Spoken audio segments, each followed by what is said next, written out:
So the next question is total charge of an isolated system is always conserved, is never conserved, both, none. So अगर isolated system है मतलब उसका किसी और system से interaction नहीं है तो इसका चार्ज हमेशा कंजर्व रहेगा. So first one will be the correct option. 162 is that conservation of charge has been established theoretically, experimentally both. तो दोनों levels पे ये verify किया गया है. It has been established experimentally. So theoretically तो establish कैसे होगा मतलब it has been established experimentally. So second will be the correct option. 163rd is choose the correct statement.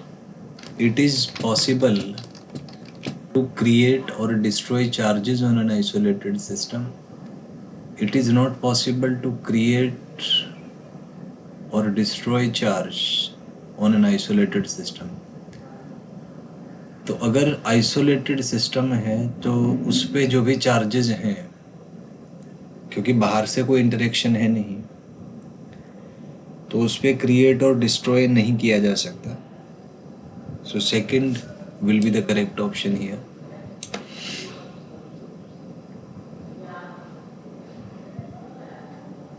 Next is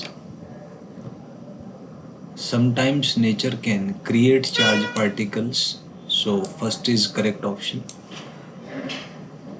Sometimes nature can create charge particles.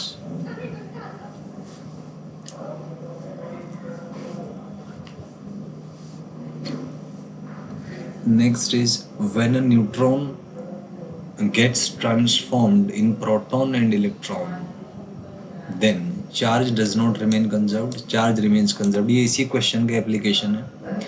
ये basically nuclear physics में आता है radio activity में जहाँ पे कुछ radiation emit होते हैं. तो ये न्यूट्रॉन वाला जो केस है जब बीटा माइनस रेज एमिट होती हैं तो एक न्यूट्रॉन प्रोटॉन और इलेक्ट्रॉन में कन्वर्ट हो जाता है but still charge remains conserved क्योंकि प्रोटॉन और इलेक्ट्रॉन पे टोटल चार्ज 0 होता है. So second here will be correct. Next is all free charges are non-integral multiple of basic unit of charges. Integral multiple तो second is correct. Quantization of charge से आ जाएगा. Next is quantization of charge is a theoretical prediction, experimentally established fact. Yeah, both. तो it is experimentally established fact. तो as per language of NCERT second is correct. Charge, next question is charge on body can be expressed as, so Q is equal to NE, quantization से आ जाएगा, first will be correct option. Next is the fact that electric charge is always an integral multiple of E is called additivity, conservation, quantization. So third is correct, it is called quantization of charge.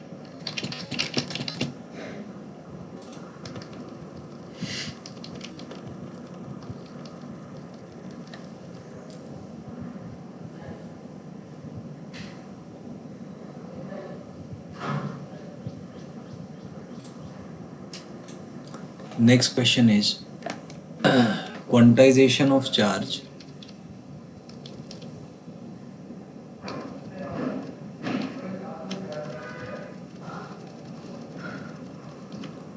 So next question is quantization of charge was first suggested by Faraday, Henry, Maxwell and Copernicus. सो इसमें Faraday आ जाएगा. Faraday ने ही quantisation को first suggest किया था. Next is quantisation of charge was experimentally demonstrated by, तो ये Millikan ने एक्सपेरिमेंटली ऑयल ड्रॉप एक्सपेरिमेंट के थ्रू क्वांटाइजेशन को एस्टेब्लिश किया था. Next is experimental demonstration of quantisation of charge was done in the air, तो ये 1912 में एक्सपेरिमेंट हुआ था. So second option is correct. Next is in SI system of unit the unit of charge is called, तो coulomb कहा जाता है SI system में. So second will be correct. Next is 1 coulomb is the charge which flows through current carrying wire having 1 ampere current in 1 second. तो ये इसका definition है I is equal to Q by T, तो Q is equal to IT से आ जाएगा. I और T 1 है, so it will be 1 ampere second or 1 coulomb. So first will be correct. 175 is basic unit of charge has a magnitude. So NCERT का exact data यहाँ पे use हुआ है. It's 1.602192 into 10⁻⁻19 coulomb. Exact value इसका ही होता है. So first is correct. Next is in a charge of -1 coulomb there are about, तो Q is equal to NE से आ जाएगा आपका. तो ये first option will be correct. 6 into 10⁻18. तो इसको 1.6 10⁻⁻19 आप करेंगे, लगभग -1 कूलम चार्ज आ जाएगा. So first option is correct here.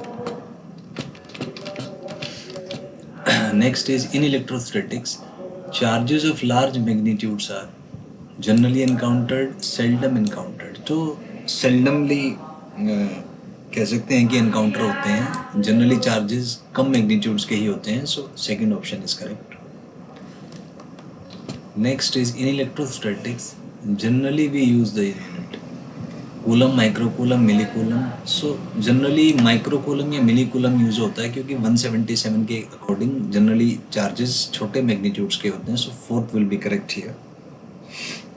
Next is choose the correct statement. Charge on any body is always an integral multiple of electronic charge, can always increase और decrease in multiples of ई. तो ये यहाँ पे both correct हो जाएंगे, quantization से आ जाएगा. So third will be correct here.